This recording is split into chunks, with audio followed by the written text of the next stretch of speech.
שלום לכולם, אתם באולפן טוב, אני גלי בת חורין, והפעם יש לנו רעיון מאוד מאוד מעניין, ואני מתנצלת מראש, הוא יהיה באנגלית. נמצא איתנו כאן הכתב או העיתונאי העצמאי, קומנטייטר באנגלית, ג'ונתן סצ'ודי. I told you I'll mispronounce it. זה בסדר, זה סצ'רדוטי, סצ'רדוטי. סצ'רדוטי, okay. לא חשוב. At the moment he's in England, and I was calling Jonathan because a special event has occurred a few weeks ago in the Oxford Union. This is a place in the Oxford University where they're supposed to be exercising free speech, and they hosted a lot of very interesting and important debate, but this time, they were debating between two groups. One group was pro-Palestine, which is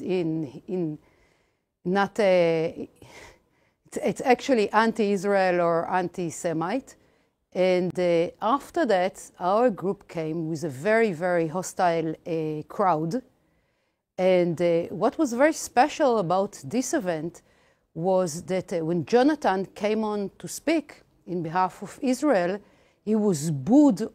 He was booed at the beginning, and people were shouting curses at him. It was supposed to be Oxford, you know, it's the poshest place in the earth, maybe, shouting curses and disturbing him.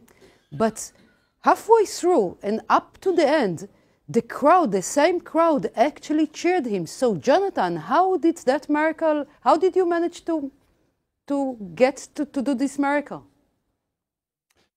Well, firstly, thanks for having me on to talk about this. I've been astounded at how much interest there's been around the world, not just in Israel and not just in the UK, at what happened at the Oxford Union. And I think it's because of the dreadful treatment that we received there, the utter abuse, and it became obvious that this was planned. They never intended to hold an open or honest or fair debate on Israel. I mean, down to the invitation itself, which was peculiar, lacking in details. They tried to stitch up our team so that it wouldn't be very good. In the end, we pulled together a stellar team, and we went there to debate the motion. So let's hang on over that for a second.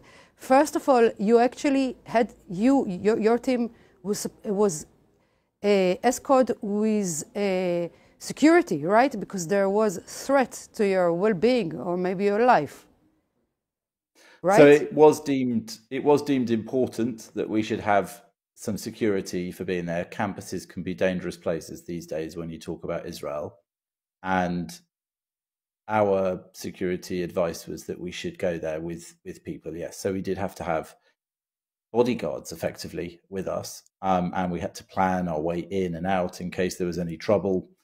So that was unfortunate, and I think also definitely noteworthy. Yes, you're right.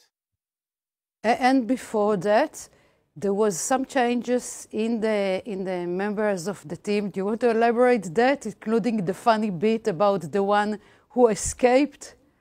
I'd like to hear that. Yes, of course. So the union is run by students every term. They have elections and they vote in a new president. It's a sort of kindergarten for parliament. A lot of our prime ministers over the years have held positions as students in the Oxford Union. So the president they had that term was an Egyptian Arab called Ibrahim Osman Mawafi.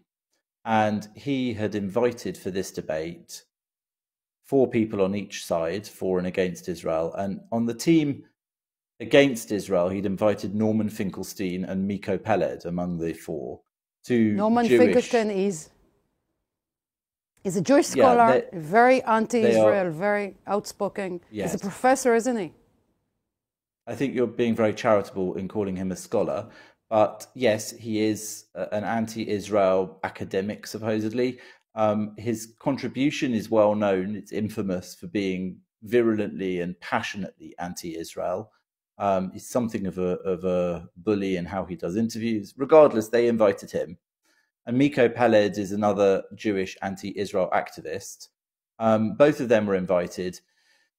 our side had 4 bookings. Now, 1 or 2 people pulled out over the course of the preparations, and we recommended some replacements. So the replacements we recommended were Yosef Haddad and Mossab Hassan Youssef, both of them very well-known figures. Yosef Haddad, an Israeli Arab, and Mossab, in fact, born to the son of a Hamas founder and senior leader, who then changed sides and informed on Hamas to Israel, helping save countless lives by foiling suicide bombings, acting as a sort of double agent.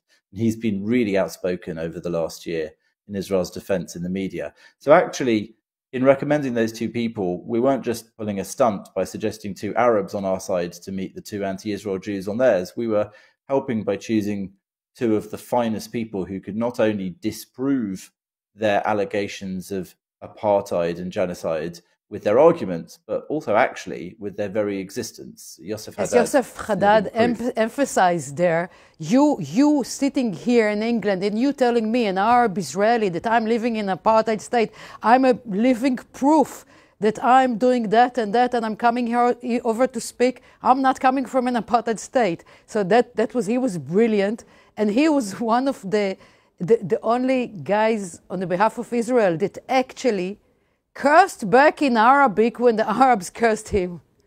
That made me laugh.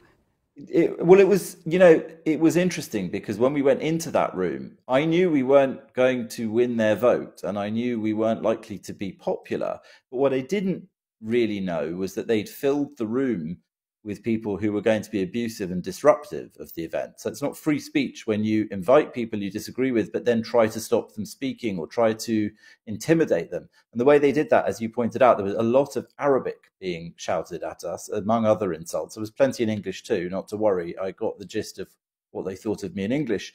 But with all this Arabic cursing, actually Mossab and Yosef, I think, understood a lot more of the severity than we did. So yes, there was some back and forth that way. But if you're going to debate the Middle East, I guess you can expect to have Middle Easterners in the room. Yes, but another thing, you told me that once you brought Mashab to the debate, something very strange happened to the other team. Yes, so when we did suggest Mossab, they tried not to invite him, by the way. They told us they had, but then they didn't. Through a lot of back and forth, we did manage to confirm him as a speaker on our side. And at that point, Norman Finkelstein pulled out. So I think Norman Finkelstein was afraid of being in a debate against our team, against the people there. I don't know what his given reason has been, but the union then invited him to speak the following day, not in a debate, just a speech, unopposed. So I think it really showed that what he was afraid of. This is disgusting. Yeah. That you have a free speech debate. It's like supposed to be fair. British people, I think, invented fairness and the fair game. And in Oxford, which is so distinguished institute, they rig the fairness in the debate, and eventually they bring the worst adversary to speak freely without anybody there arguing or debunking him. This is really, it's so sad and it's so disgusting. It's sad what happened. But okay, let's go back now to your speech. That it seems like after, by the way, at least million viewers on the internet, you somehow manage to turn a real hostile audience that didn't really come to hear, and a lot of them came just to disturb. You managed to get a big applause. How did you do that? How did you take them that journey? So I don't think I convinced them very much on Israel, but the applause that I did get from them was after the particularly vicious piece of abuse about 8 minutes in, which lasted for a couple of minutes. So there was a woman who decided to stand up and screech at me at the top of her lungs that I was a liar, and then some rather less nice words that I won't repeat here. But it went on and on and on, and eventually we appealed to the president to have her taken out, just because it wasn't possible to have a debate or even to continue speaking with that going on. So given that's the case, I mean, I would have been very happy if she'd had a sort of intelligent point to make or interjection to deal with it. It's not. It's never is the fact. It's never is the case, right? It's never. That's the format. That's the point in debate. But of course, it wasn't. The point was, I mean, there was another one shortly after who screamed something at me, and I said, if you have a point to make, I'd love to hear it. Let's talk about it. But of course, at that moment, she didn't. So what happened though was that after that main disruption, in which I was very severely verbally abused, I did address that point. I said to the room that I had come there along with the other three speakers on my side to put to them a case that maybe they didn't agree with. I said, I know that many of you don't agree with us. I know that many of you maybe even don't like us. Maybe you hate us. But the whole point in the format of debating is that you should go there with an open mind, or at least an open enough mind to hear the arguments on both sides. That's the very principle. And then you can decide. At least if you hate us, have the information to know why you're hating us for, if ever. Absolutely. And I mean, you're welcome to sit through a debate and keep the same view. Lots of people do. I think it's often human nature. But I think it's just a bare minimum of respect for the format, not just the guests, to let them speak and to let them express an argument. And I did. I wasn't there to hurl insults. I wasn't there to be abusive. I wasn't there even for sort of poetry slam style anecdotes, which the other side mostly stuck to. I was there to engage with the question that we'd been asked, whether Israel could be described as apartheid or genocidal. And I, gave a speech on those points, which is to say, I don't think it can be under international law. Under the requirements of both of those conventions, you require a certain level of intention and provable points that show there's an intention, a plan, that it's carried out. I just don't think Israel qualifies on those, whether you like or not the conduct of the IDF in Gaza over the last 14 months. It's actually not the question. But of course, it touched on all that. But anyway, I think the applause came for me only really at that moment where I called out this kind of abuse and screeching as not really appropriate for the place. I think I won them over maybe on that, some of them, but it didn't stop. It didn't end it. I mean, that was not the purpose of the event from the union's perspective. Their purpose was to just, throw some Jews in a room and give them a good kicking. And I think on that level, they succeeded, but they didn't make us crumble. We went there, we made our case. And as you said, many, many people have watched our speeches across the world, and the feedback I've received, which is a large quantity, has been almost exclusively positive and disappointed in their treatment of us. So whether or not you agreed with our points, I think people were disgusted with how we were treated. I must say, I watched it, and I myself, I consider myself quite a tough girl, okay, with not saying the... I was watching this, and I was fearing angry and distressed, and I put myself in your shoes. I couldn't keep a calm face. I couldn't keep on talking. I might start crying, or maybe jump on the crowd to try to bite someone's neck or something like that. They made me as a watcher so furious, and I lost it. And you didn't. You kept so calm. But I've got to say another thing that maybe it's not the right thing, the right politically correct thing to say, but I've got to say it now, because if I could have, if I'd been there, I would say, if maybe Israel is making a genocide, but it's effing not good enough genocide, and I've got the proof for it, because if it was enough unpleasant for the Palestinians, for Gaza, for the Hamas, the first thing they would do is giving back the hostages. So as long as they're holding the hostages, they don't need the hostages. Hostages are not food. They don't need to eat them. It's not land. If they give up land. It's not surrender. Just give up what you take. So as long as you keep our hostages, people that you stole from Israel, don't accept us not to do anything possible, including genocide, unless you say we had enough. At least take back the people that we stole from bed. Is that it? I know it's not politically correct. It makes me angry. That's what I would have said there, instead of trying to convince them that 40,000 people is not enough, or it's the numbers are not right. 40,000 people dead, even though it's all children, is not enough. If the Hamas didn't say that's enough, we're returning the people that we stole. Well, I mean, that wasn't my argument, I hasten to add. I would say that, I don't consider what Israel is doing in Gaza to be a genocide by the simple and plain definitions given in the Genocide Convention. It's very specific, and I drew on historic genocides to make that point, specifically the Holocaust. I'm the son of a Holocaust survivor, and also the genocide in Rwanda. So when you think about the way that those genocides, just as two examples, were carried out, what's going on in Gaza doesn't compare, doesn't come close. I said in the speech, the Nazis had the Wannsee conference in which they planned their final solution to the so-called Jewish question. And it is clear that that was planning of a genocide. It's clear when you look at what they did, documented, that it was a systematic genocide being carried out in whole or in part, as the law says, to try and eliminate people.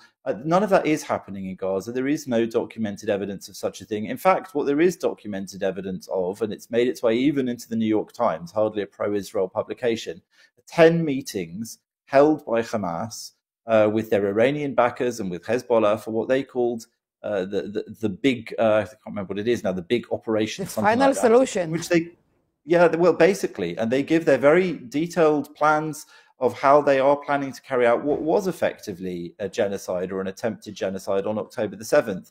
There is a big difference.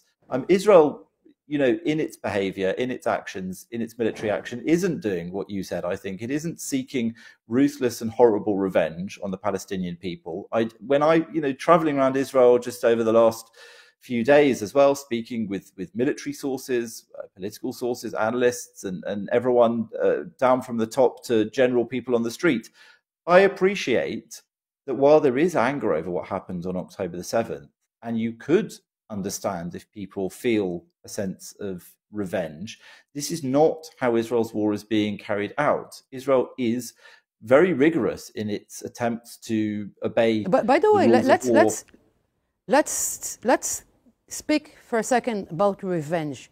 Some people say revenge is a sign of a will to genocide or something like that. But all the justification of every action of the Hamas that shouldn't be justified is justified by their fair right to revenge. So decide if revenge is something that can justify deeds. So what do you want from us? You can't have two-tier judgments. Yes, what you're pointing to is a sort of double standard, and I think that Israel is often the victim of double standards in arguments. So, for example, if you believe that raping, murdering, setting on fire and kidnapping civilians is justified by Palestinians who burst over the border into Israel on October the 7th, it is strange that you would not feel it justified that Israel is carrying out a war against Hamas, who organized and perpetrated those atrocities. They're not alone. They did it with plenty of Gazan civilians as well. And in that war, Israel is making every effort to spare the lives of uninvolved people, to have them evacuated before they strike, to call off strikes when there's evidence that those who shouldn't be targeted might be, to help get through the human shield, the use of civilian infrastructure that Hamas puts in place in order to maximize the civilian casualties. I mean, Hamas basically is carrying out human sacrifice of its own people. If it claims to care for or look after the Palestinian people and the Palestinian cause, it has a strange way of showing it, because it deliberately draws Israeli fire towards the places where those people are, whether it's in their homes, their mosques, their schools, their universities, or their hospitals. Israel then has a really complicated job to try and obey international law, to try to debilitate Hamas, which is the stated war aim, but to do so without breaking international law, without targeting civilians, though civilians do die. And I think that on the whole, as far as I'm aware from the evidence I have seen, Israel is doing an extremely good job of that, but that doesn't mean that civilians haven't died. It doesn't mean there's isn't a lot of suffering in Gaza. There is, but I don't think that it's motivated by revenge, and I don't think that it's a genocide, and I don't think that Israel is trying to break international law in its actions. I think the contrary. I think the genocide that is relevant is what happened on October the 7th. If people have forgotten it already, shame on them. They need to go back and remind themselves, and it's not difficult to do so because Hamas published and streamed videos. I can send them to anyone now in moments. They can find them on Telegram. They can find them on websites. They're gruesome and horrific. And in those videos, you hear the fighters themselves, the terrorists themselves, explaining their actions. If 1,000 of us die, if 2,000 of us die, it is for jihad. They weren't talking about peaceful settlement with Israelis. They weren't talking about coexistence, living side by side in two states for two peoples. They were talking about jihad, and that's what they were carrying out. That was a genocidal act. These are people who, when they had control of a territory in Gaza, not a single Jew could live in it. That is an apartheid. So these allegations of apartheid and genocide leveled at Israel by the Oxford Union or anyone else completely overlook the fact that the true perpetrators of those crimes are the people alleging Israel is carrying them out. And another, to add another claim to that, there's a two way to think about innocent civilians. On one hand, if there are innocent civilians, even though they all voted in democratic election, they voted for Hamas. If you consider the uninvolved citizen that they are being sacrificed, obviously, by the terrible organization Hamas, everybody should be thanking Israel for trying to demolish Hamas and set them free. On the other hand, if that's not the case, Israel is fighting everybody who belongs to the Hamas. So the way I look at it, nobody can blame us for going after Hamas, and also for even the collateral damage by citizens. There is a supporter of Hamas that are not innocent, or people who are dying, unfortunately, in the quest to demolish Hamas one and for all and free Palestine from Hamas. Well, my understanding from speaking with legal advisors in Israel to the army and to the government in the past is that, in fact, Israel doesn't use the most maximalist version of interpretation of international law on who is a legitimate target. So actually, what I think you might be saying is that those who willingly put themselves in front of terrorist fighters as a sort of civilian human shield, some interpretations of international law include them as legitimate targets. And actually, my understanding is that the Israeli doctrine is not to include those people when a case could be made to include them. So actually, it's not pushing things to the limit, even in that respect. I would say that the narrative that's been put on this by some, that Israel is targeting civilians, is one that plays on a prejudice that people have thanks to years of slurs and calumnies about Israel, which is that the Jewish state, Israel, enjoys somehow killing civilians or children, that it is engaged in this as some sort of sport. And there is, I believe, no evidence of that. That's not to say there isn't evidence of civilians dying or being harmed by the wars that Israel is forced to engage in because of its terrorist neighbors. But it does say that they're not being targeted specifically. Sometimes it seems like the terrorist enemy, the Hamas, is inflicting on Israel their motivation, because their motivation is killing Jews no matter what, for fun, for their religious. Their motivation is genocidal. And I'm sorry to say there won't be apartheid if Israel would be controlled by people like Hamas. There wouldn't be apartheid. It will be genocide. Nobody will be left to be apartheid. And maybe the last thing I want to add to this conversation, that the Israeli army has proved that if he wanted to, had he is strong enough, had he wanted to genocide the people in Gaza, within few days there wouldn't be one person living in Gaza. So we're doing a very, very, very, very bad job of genociding with all the power we have, and including the fact that we're using very, very high profile and very expensive bombs just to avoid hurting people that are not involved. So it could have been, we could have flattened Gaza within days and it would have been cheaper for us, and not one soldier would have died. So we sacrificed our soldiers just to spare the life of the so-called innocent people in Gaza, and we're still getting blamed. Now, I think that Israel had two challenges in its engagement in Gaza this time. One is, as you say, that it didn't intend to inflict illegitimate or disproportionate civilian deaths or harm. And the other one is, of course, that they took people hostage. So it means that Israel had to act very carefully to try not to risk the lives of hostages, which sadly, you know, even then there have been deaths that have been attributed to Israeli military action, and that is tragic as well.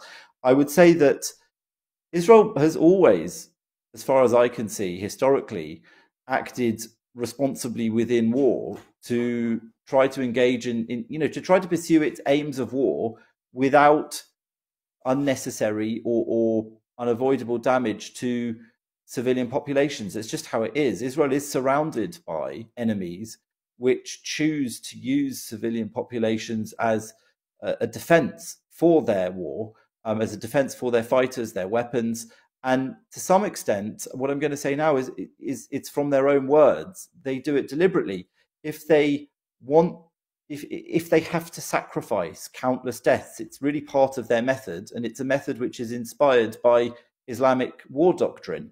And they've said it themselves. Hamas have said it since October the 7th, that even if more lives need to be sacrificed, they said it before October the 7th and after, senior Hamas figures, they're all right with that because they feel that this is part of the method of war. And this is a strategy that we see across extremist Islamic movements, Muslim Brotherhood, Hamas, which is a chapter of the Muslim Brotherhood, other Shia militias, as well as those non-Shia sponsored by Iran in the region. The value of life to the terrorists who deliberately put civilians in their way as a method of defense is clearly not the same as our Western value, and Israel still conducts itself according to those more Western values of trying to spare those lives where it can, both because that's the requirement of international law and because it is a moral army, a moral country. Let's not forget that the ethics and morals of most of the Western world are deeply linked to and based on Jewish values, so-called Judeo-Christian values. These values come from the religion of Judaism, which is the central feature of Israel, the Jewish state. So it's no surprise that these should be part of it. And I think that we need to just remember that this is quite largely a religiously motivated war in which certain bad actors are willing to sacrifice people in order for a bigger aim. I think that's something that's missing from a lot of the discussion and debate and analysis in the West, but I think it's very important that people are reminded of that as often as possible. Jonathan, in that important notion, I will have to leave you now. Thank you very much for this conversation. I hope it's not it's the first one, but I hope it's not the last. I urge you all to look for the Oxford Union conversation about with Jonhatan Sacerdoti. And you have Yosef Haddad there and Natasha Hausdorff as well, who is an expert on international law, so she can answer many of those points as well, which she does regularly. So you go there, you go there, look in YouTube, look for it, and keep on listening to us. Great interviews with interesting people. Thank you very much, Jonhatan. תודה לכולכם שהייתם איתנו. תודה רבה. שלום לכולם, מזמין אתכם להצטרף לכנס הגדול של ערוץ טוב עם מיטב המומחים. כמובן, מעביר הרצאה בנושא איראן מימי הביניים עד עצם היום הזה, דת, פוליטיקה, אזור גיאופוליטי, איך איראן מאז ועד היום התגלגלה למצב הנוכחי. לפרטים הנוספים והצטרפות, תיכנסו ללינק בנגן.